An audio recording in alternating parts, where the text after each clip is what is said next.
हड्डियां जमा देने वाली सर्दी का मौसम और उसमें हरिया की झोपड़ी में जानवरों की तरह सिमटी 4 जाने।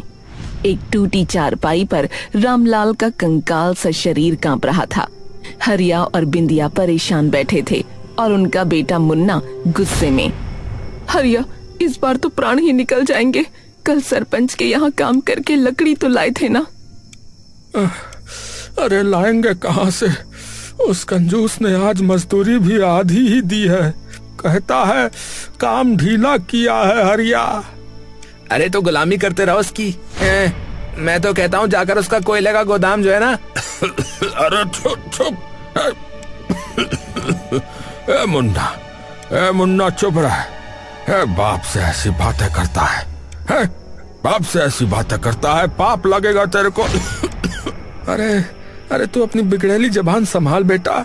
है अरे तुझे पता है उस सरपंच की ताकत है? पता है? अरे पता है।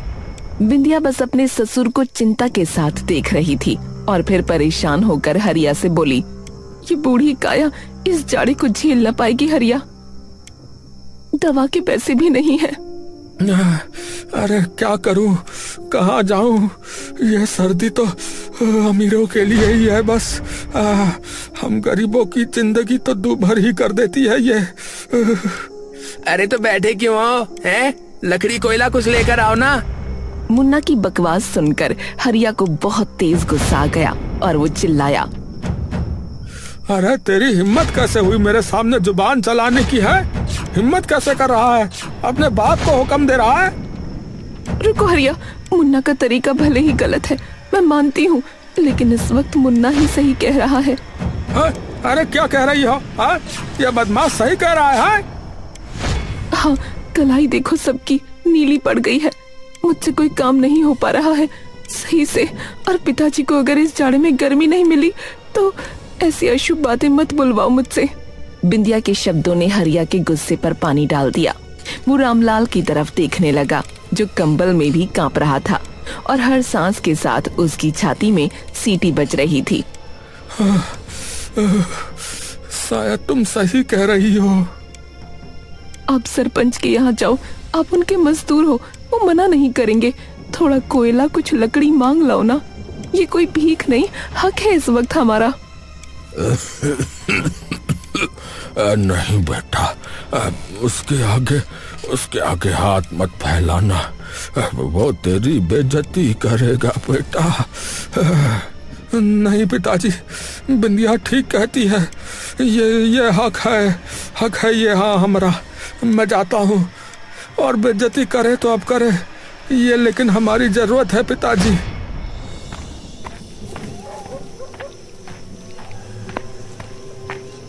बाहर का तापमान 0 के करीब था। उसके कदम चरमरा रहे थे, जैसे उसका दिल धड़क रहा था।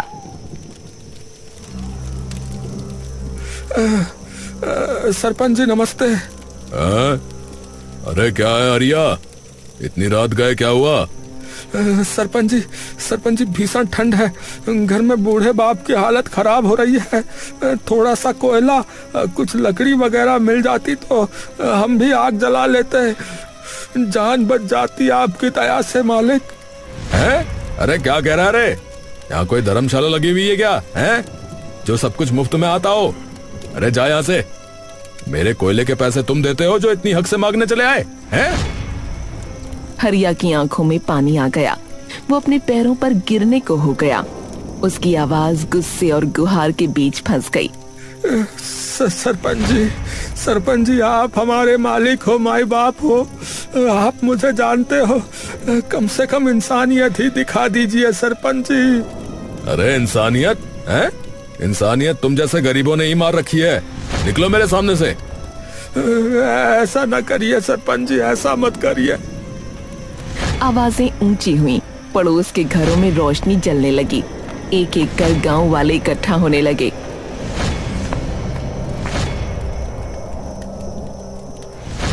अरे सरपंच जी ये गलत है, हरिया भाई का हक बनता है। देखिए ना कैसे जानवरों की तरह ठिठुर रहे हैं सबके सब। हाँ ये तो नाइंसाफी है, इतनी ठंड में कोयला देने से मर जाएंगे क्या? गांव वालों का हुजूम गुस्से से गरज रहा था। सरपंच की शानो शौकत वाली जगह पर एक विद्रोह खड़ा हो गया था। सरपंच की शक्ति पहली बार डगमगाई। ठीक है, ले जा तेरा कोयला, लेकिन याद रख हरिया, तूने आज लोगों के कंधों पर बंदूक रखकर मुझसे ये छीना है। इसका बदला मैं लूंगा, जरूर लूंगा। हरिया ने कोयले की टोकरी उठाई। वो बिना पीछे मुड़कर देखे चल पड़ा। पीछे सरपंच की बुरी नजरें उसकी पीठ में छुरा घोंप रही थीं।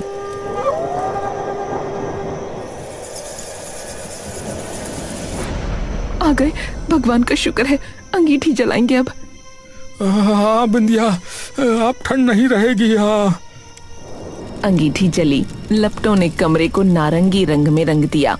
चेहरों पर पहली बार ठंड से कुछ राहत मिली थी, लेकिन ये मुस्कान ज्यादा देर न टिकी।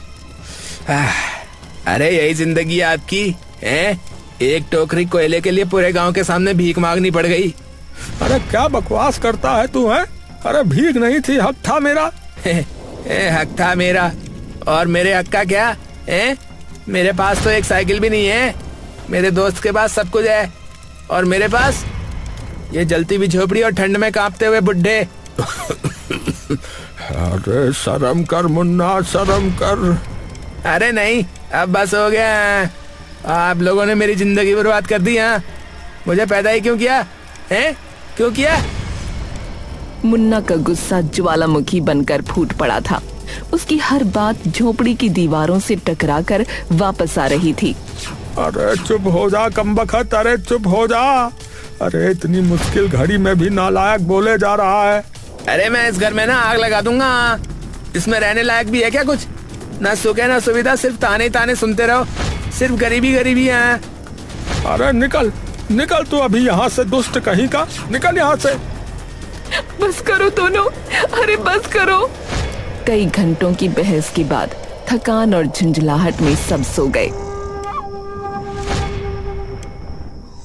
अंगीठी में कोयले की आखिरी चिंगारियां मरने लगीं, पर आधी रात तक एक तेज आवाज से हरिया की आंख खुली। उसने देखा अंगीठी पलट गई थी। एक चटखारे के साथ लकड़ी का फर्श जल उठा। आग की लपटें तेजी से फैल रही थीं। अरे अरे आग लग गई भैया, आग लग गई। अरे उठो सब, अरे जल्दी उठो, अरे जल्दी उठो। हे राम, बचाओ, पिताजी को उठाओ। हरिया ने बेहोश रामलाल को उठाया। पूरी झोपड़ी अब आग की चपेट में थी। छत गिरने लगी। अरे तूने किया है? तूने किया है ना? अरे तूने ही आग लगाई। अरे तू पागल है क्या? क्यों किया तूने ऐसा, क्यों किया? अरे मैंने क्या किया है? मैंने क्या किया? पागल हो क्या है? मैं ऐसा क्यों करूंगा? मुझे भी तो इसी घर में रहना था। अब मैं कहाँ जाऊंगा बताओ? मेरे पास कोई महल है क्या है? हरिया रुको, मुन्ना कुछ भी हो ऐसा नहीं कर सकता, रुक जाओ। हरिया के हाथ ढीले पड़ गए।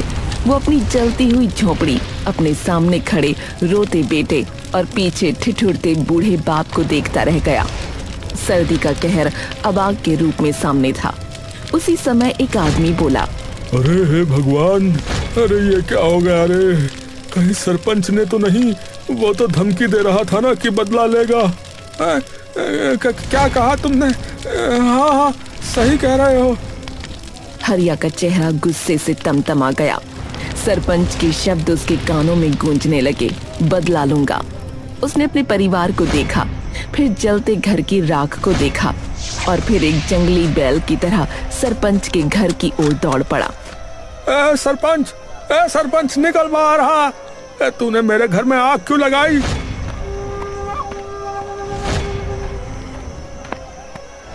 अरे क्या? अरे तू पागल हो गया है क्या? मैंने आग लगाई? चला जा यहाँ से। आप ही तो कह रहे थे बदला लूंगा, इतनी जल्दी बदला ले लिया। अरे हाँ भैया, तुमने कहा तो था। तुम कह नहीं रहे थे? तुमने कही। कितने गए गुजरे इंसान हो तुम। सरपंच का चेहरा लाल हो गया। उसकी नींद पूरी तरह उड़ चुकी थी और गांव वालों पर गरजना शुरू कर दिया। अरे तुम सब पागल हो गए हो, पागल। हाँ बिल्कुल बेवकूफ हो। अरे मैं इतना नीच नहीं हूँ कि किसी के घर में आग लगा दूं। अरे फिर तुम्हारा बदला लेने का मतलब क्या था, बताओ क्या मतलब था? अरे बेवकूफ, मेरा मतलब था तुझसे ज्यादा मजदूरी करवाऊंगा, तुझ पर डबल बोझ डालूंगा, तुझे इतना मजबूर करूंगा कि तू खुद मेरे आगे घुटने टेके। और क्या मतलब था? तभी भीड़ में से एक आदमी आगे आया। वो कांप रहा था जैसे कोई राज बोलने जा रहा हो। अरे ये जो है ये सरपंच ने नहीं किया है। हाँ? क्या कह रहे भैया? तो किसने किया है? तो तुम्हारे पड़ोसी शंकर ने किया है भैया। मैंने रात में उसे तुम्हारे घर में घुसते हुए देखा था, मुझे लगा तुमसे मिलने जा रहा होगा। हरिया की सांसें रुक सी गईं। उसने इधर उधर नजर दौड़ाई। शंकर भीड़ में ही खड़ा था, पीछे छिपने की कोशिश कर रहा था। शंकर, शंकर, तूने मेरे घर को जलाया? तूने मेरे घर को जलाया, हमें मारने की कोशिश की, हमें मारने की कोशिश की। अरे मैं इसको ना अभी मार डालता हूँ, इसका भी मैं बनाता हूँ। अरे रुक, तू रुक जा रे, तू बोल शंकर, तू बोल, तूने ऐसा क्यों किया, क्यों किया? शंकर का चेहरा पीला पड़ गया था, वो जमीन पर गिरने लगा। माफ कर दो हरिया भाई, माफ कर दो। मैं तुमसे जलता था, इसीलिए ऐसा कर दिया। सब हैरान रह गए। ये कारण बहुत अजीब था, पर कोई विश्वास नहीं कर सकता था। हरिया के पास आखिर है ही क्या जिससे जला जाए? सरपंच जी मुझे इंसाफ दिया जाए, इसने मेरा सब कुछ जला दिया।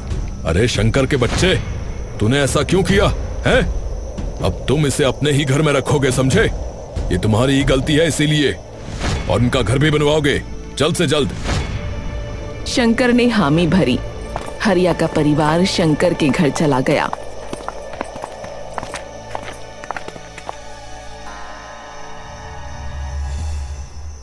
पर हरिया के दिमाग में शंकर का बचकाना बहाना घूम रहा था।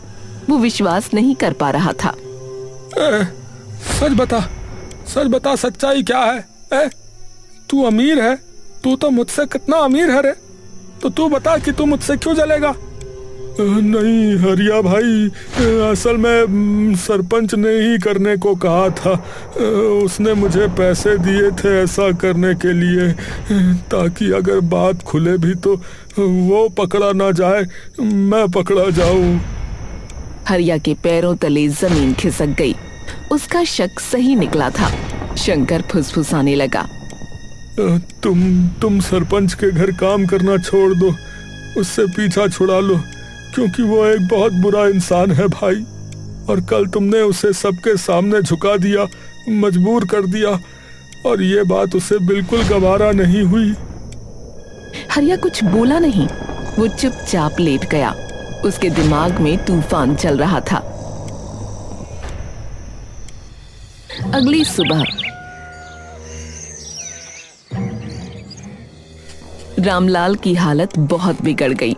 उनकी सांसें तेज चल रही थीं, चेहरा नीला पड़ रहा था।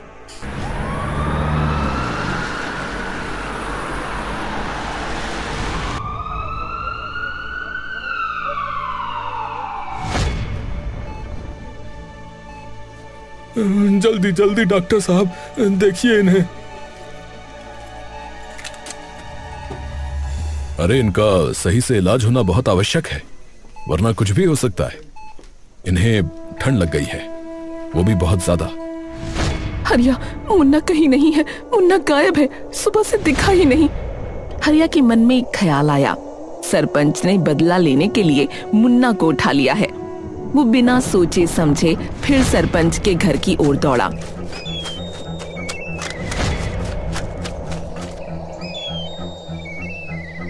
अरे अब तुमने मेरे बेटे को किडनैप कर लिया है।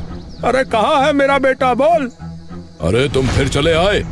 अरे तुम बहुत ज्यादा अजीब व्यक्ति हो, हैं? तुम्हारी जिंदगी में जो होता है मेरे पास उठकर चले आते हो। जैसा तुम्हारा बेटा था, मुझे लगता है कहीं भाग गया होगा। अरे मुझे क्या मालूम? अगर मुझे पता चला कि ये सब। अबे चला जा यहाँ से, बोल रहा हूँ चला जा।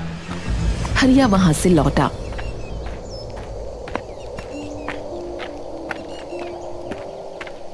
पूरा दिन मुन्ना को ढूंढा गया।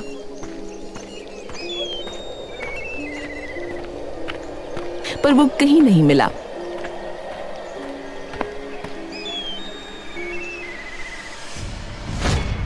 शाम होते होते वो अचानक आ धमका। अरे मैं आ गया।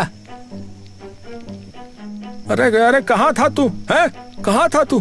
पूरे गांव ने ढूंढा तुझको, है? और मैं सरपंच से लड़ाया। मुन्ना के पीछे एक शर्माती हुई लड़की खड़ी थी। उसकी आंखें नीची थीं। मुन्ना ने उसका हाथ पकड़ा। अरे ये गुड़िया है मेरी पत्नी। मैं शादी करके लौटा हूँ। हरिया का सिर चकरा गया। उसकी आंखों के सामने अंधेरा छा गया। उसने खुद को संभाला। अरे अरे तेरे दादा बीमार पड़े हैं, मरने की कगार पर है, और तुझे शादी करने की पड़ी थी, है? वो भी ऐसे। अरे तो क्या हुआ है? आपने तो अपनी जिंदगी जी ली ना, तो मैं ना जीऊं जिंदगी अपनी? बहस छिड़ने ही वाली थी कि बिंदिया ने बीच बचाव किया। उसने गुड़िया को अपने पास बुलाया और हरिया को शांत किया।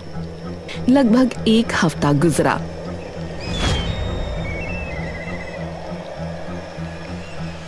शंकर ने हरिया की झोपड़ी वापस बनवा दी। उस दिन जब हरिया का परिवार अपनी नई पुरानी झोपड़ी में लौटा, तो उसी दिन रामलाल ने अपनी आखिरी सांस ली। ठंड और दुख ने मिलकर उन्हें हरा दिया था। पिताजी, मैं आपको बचा नहीं सका। निकम्मा बेटा हूँ मैं, कितना निकम्मा बेटा हूँ। पिताजी, आप क्यों चले गए? घर में मातम का माहौल था।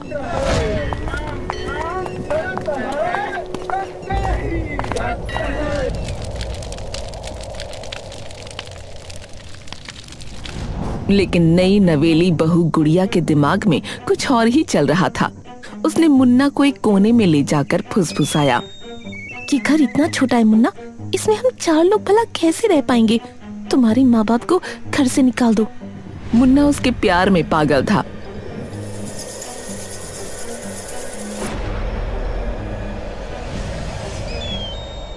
उसने अगले ही दिन हरिया और बिंदिया को घर से निकाल दिया। ए माँ बाबूजी, सुन लो, इस घर में जगह नहीं है आप दोनों के लिए। अब निकल जाओ यहाँ से। हाँ, क्या ये क्या कहा तूने? तू हमें निकाल रहा है? मुन्ना, ये क्या बोल रहा है? हम तेरे माँ बाप है रे। और मैं तुम्हारा बेटा हूँ, जिसकी जिंदगी तुमने बर्बाद कर दी, समझे? अब निकलो यहाँ से, अभी निकलो। मुझे मेरी पत्नी के साथ रहने दो, चलो। हरिया ने विरोध किया, लेकिन मुन्ना जवान खून था। उसने हरिया को धक्का देकर बाहर कर दिया। हरिया अधेड़ उम्र का हो चुका था। वो क्या करता? अरे मुन्ना, ऐसा मत कर मुन्ना। हम तो तेरे माँ बाप है रे बेटा। अरे खत्म, सब खत्म। चलो चलो, अब ये मेरा घर है, चलो। हरिया और बिंदिया सड़क पर आ गए, लेकिन शर्म के चलते उन्होंने किसी से मदद नहीं मांगी।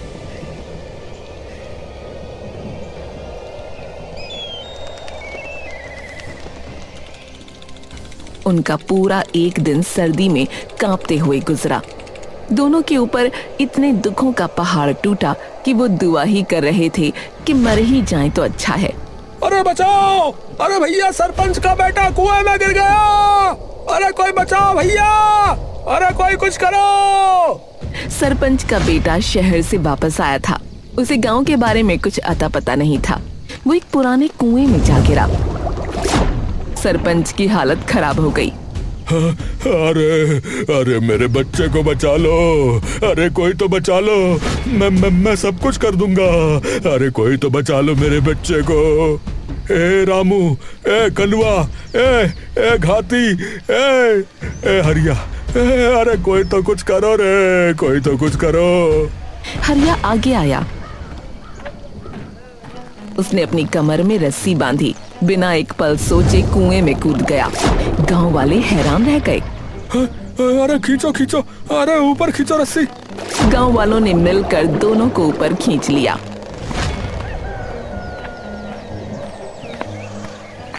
अरे हरिया तूने मेरे बेटे की जान बचाई। तू जो मांगेगा मैं दूंगा, तू जो मांगेगा मैं दूंगा रे। सरपंच जी, हमें रहने के लिए जो है जगह चाहिए, बस इतना ही था, हो पाए तो। इधर अगले दिन मुन्ना और गुड़िया के घर पुलिस पहुंच गई। एक बड़ा हादसा होने वाला था। हाँ भाई मुन्ना, अरे तुम पर एक नाबालिग को भगाने का आरोप लगा है, चल अब थाने। क्या? नहीं तो ये तो अपनी मर्जी से आई है। अच्छा, तो ये अपनी मर्जी से आ ली, तो अब तुम दोनों जेल जाओगे फिर। चलो भाई। नहीं नहीं, मुझे भगा कर लाया था, मैं नाबालिग हूँ, मुझे अपने साथ ले चलिए। मुन्ना का सिर चकरा गया, उसकी दुनिया उजड़ गई। अरे अरे ये तू क्या कह रही है? ये तू क्या कह रही है? मैंने तुझसे शादी की। शादी? काहे की शादी? मुझे तो बस घर से निकलना था, तो सिर्फ सीढ़ी था। मुन्ना टूट गया। पुलिस उसे ले जाने ही वाली थी कि वो सरपंच के घर की तरफ दौड़ गया।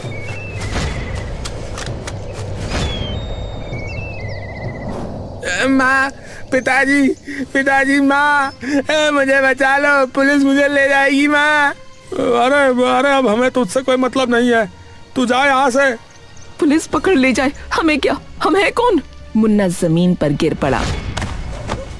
उसे अपनी गलती का एहसास हो चुका था। वो बहुत रोया। मैंने बहुत गलत किया है, बहुत बुरा इंसान हूँ मैं। मुझे एक आखिरी मौका दे दीजिए, मुझे बचा लीजिए। अरे ठीक है, जा बचा लिया।